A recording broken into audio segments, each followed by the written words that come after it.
Historia de la Virgen del Pilar.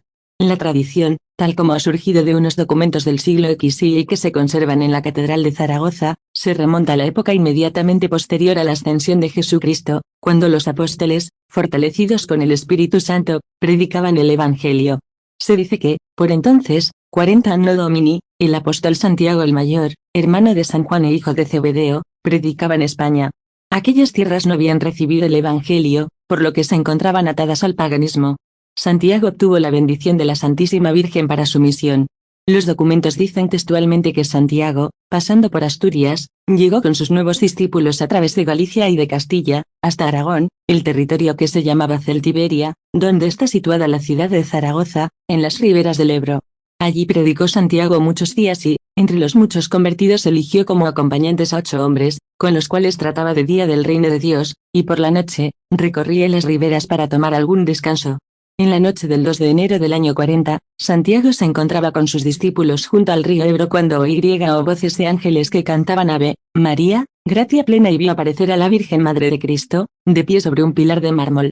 La Santísima Virgen, que aún vivía en carne mortal, le pidió al apóstol que se le construyese allí una iglesia, con el altar en torno al pilar donde estaba de pie y prometió que permanecerá este sitio hasta el fin de los tiempos para que la virtud de Dios obre portentos y maravillas por mi intercesión con aquellos que en sus necesidades imploren mi patrocinio. Desapareció la Virgen y quedó ahí el pilar. El apóstol Santiago y los 8 testigos del prodigio comenzaron inmediatamente a edificar una iglesia en aquel sitio y, con el concurso de los conversos, la obra se puso en marcha con rapidez.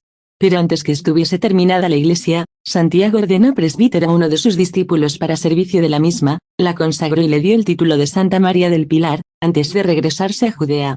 Esta fue la primera iglesia dedicada en honor a la Virgen Santísima. Muchos historiadores e investigadores defienden esta tradición y aducen que hay una serie de monumentos y testimonios que demuestran la existencia de una iglesia dedicada a la Virgen de Zaragoza. El más antiguo de estos testimonios es el famoso sarcófago de Santa Engracia, que se conserva en Zaragoza desde el siglo IV, cuando la santa fue martirizada. El sarcófago representa, en un bajo relieve, el descenso de la Virgen de los cielos para aparecerse al apóstol Santiago. Asimismo, hacia el año 835, un monje de San Germán de París, llamado Almoino, redactó unos escritos en los que habla de la iglesia de la Virgen María de Zaragoza, donde había servido en el siglo III el gran mártir San Vicente, cuyos restos fueron depositados por el obispo de Zaragoza, en la iglesia de la Virgen María. También está atestiguado que antes de la ocupación musulmana de Zaragoza, 714, había allí un templo dedicado a la Virgen. La devoción del pueblo por la Virgen del Pilar se halla tan arraigada entre los españoles y desde épocas tan remotas, que la Santa Sede permitió el establecimiento del oficio del Pilar en el que se consigna la aparición de la Virgen del Pilar como una antigua y piadosa creencia.